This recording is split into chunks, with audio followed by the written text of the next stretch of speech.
सृष्टि बचपन से ही दिखने में सुंदर नहीं थी, लेकिन अमीर बाप की बेटी सृष्टि पर उसकी माँ जान छिड़कती। मेरी बेटी कितनी प्यारी है, भगवान सबको सृष्टि जैसी बेटी दे। सृष्टि धीरे धीरे बड़ी होती है।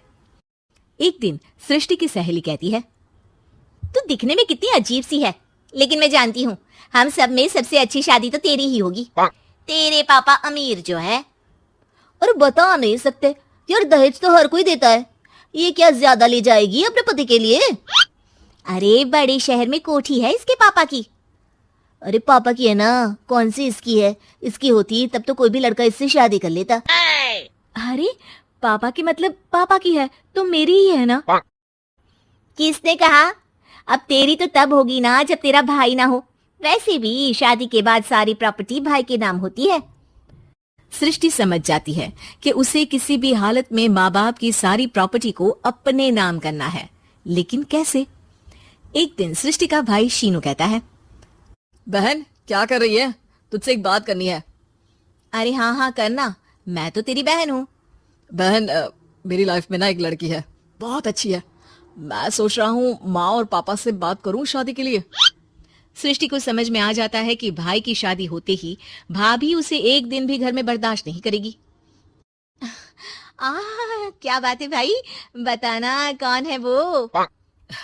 यार वो बहुत अच्छी लड़की है, पढ़ी लिखी है, मेरे साथ जॉब भी करती है। बस एक प्रॉब्लम है। हाँ प्रॉब्लम? क्या प्रॉब्लम है भाई? यार वो शादीशुदा है, लेकिन उसके पति ने उसे सिर्फ इसलिए छोड़ दिया क्योंकि उसके माँ बाप दहेज नहीं दे पाए। सृष्टि ये सुनकर न जाने क्यों खुश हो जाती है।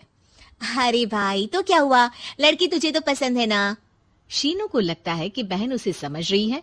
वो इस बात से अनजान होता है कि उसकी बहन की मंशा पूरा घर हड़पने की है।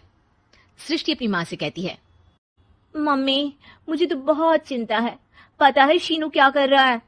अरे क्या कर रहा है, वो तो काम पर जाता है और वापस घर आता है। नहीं ना माँ, वो यही तो नहीं कर रहा, बाकी सब कर रहा है। आपको पता है उससे प्यार है, और वो भी एक शादीशुदा लड़की से।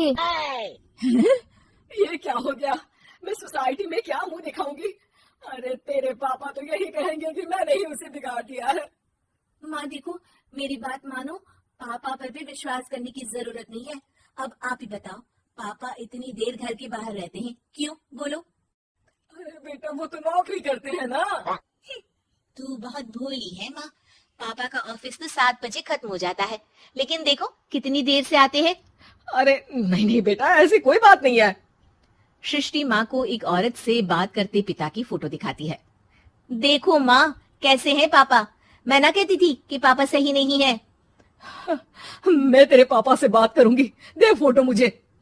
ओ माँ, वो तो डिलीट हो गई। लेकिन चल, तूने तो देख लिया ना, पापा से बाद में बात कर लेना, और हाँ मेरा नाम बिल्कुल मत लेना। हाँ माँ। अब क्या था, सृष्टि के माँ और पिता के बीच झगड़ा होना शुरू हो जाता है। सृष्टि के मन में क्या चल रहा था कोई नहीं जानता था। एक दिन, माँ सृष्टि के लिए एक लड़का देखा है, वो लोग शाम को उसे देखने आने वाले हैं। और हाँ माँ, एक खुशखबरी, मैं और पापा मिलकर एक नया बिजनेस ट्राई कर रहे हैं। शाम को लड़का आता है, सांवले रंग का। सृष्टि को तो बिल्कुल भी पसंद नहीं आता। लड़की की माँ कहती है, लड़की का चेहरा तो कोई खास नहीं, लेकिन अगर मेरे बेटे को आप लोग सेटल कर दें तो मैं उसकी शादी आपकी बेटी से करवा दूं। सृष्टि को लड़का बिल्कुल पसंद नहीं था। उसे भाई पर गुस्सा आ जाता है। लड़के वालों के जाने के बाद कहती है, माँ देखा शीनू मेरे लिए कैसा लड़का लेकर आया, न दिखाने लायक न सुनने लायक, सेटल भी नहीं, वो भी हम करे। अरे माँ मैं जानती हूँ ये मेरी शादी किसी भी घर में क्यों करवाना चाहता है। अरे कैसी बात कर रही है बहन, तूने तो देखा ना, लड़के को मैंने ही मना कर दिया तुझसे शादी के लिए। जिसने लड़का बताया था उसने उसकी बहुत तारीफ की थी। बात आई गई हो जाती है, लेकिन सृष्टि का मन शांत नहीं होता। क्या करूँ कुछ समझ में नहीं आ रहा। मेरी शादी हो गई तो ये लोग पूरी प्रॉपर्टी शीनू के नाम कर देंगे, मेरे हाथ तो कुछ लगेगा ही नहीं। तभी सृष्टि को आइडिया आता है। वो किसी वकील को फोन करती है। जी देखिए, अगर आपके मम्मी पापा का तलाक हो जाता है तो आपके पिता की आधी प्रॉपर्टी आपकी माँ के नाम हो जाएगी, फिर उसे वो किसी को भी दे सकती है। सृष्टि अब माँ को बेटे के खिलाफ भरती है। माँ शीनू पर नजर रखा करो, वो जिस लड़की के प्यार में है ना वो शादीशुदा है। यहाँ आएगी सारा पैसा रुपया जमीन जायदाद सब हड़प लेगी। पापा का भी हाल तुमसे छुपा नहीं है। ऐसा ना हो कि मैं और आप एक दिन सड़क पर भीख मांगे। हे भगवान, मैं तो जीते जी मर जाऊंगी अगर ऐसा हो गया तो। ऐसा हो गया नहीं माँ, ऐसा ही होगा। अभी समय है, आगे का सोच लो। मैं तो कहती हूँ पापा से आधी प्रॉपर्टी लेकर अलग हो जाओ। पापा की आधी प्रॉपर्टी भी हम लोगों को अगर मिल जाती है ना, तो अगले 7 जन्म सफल समझो। बेचारी माँ बेटी के कहने पर पति से तलाक लेकर अलग हो जाती है। सृष्टि अब पैसों से गाड़ी और अपने दूसरे महंगे शौक पूरे करने लगी। उसके दोस्त भी उसके पैसे इस्तेमाल करते। सृष्टि, कल तुम कहाँ थी? मैं सारा दिन घर पर अकेली थी। तो मैं क्या करूं?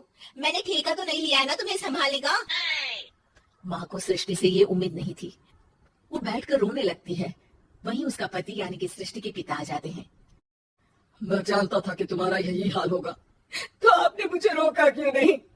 मैं रोकता तो तुम रुकती क्या?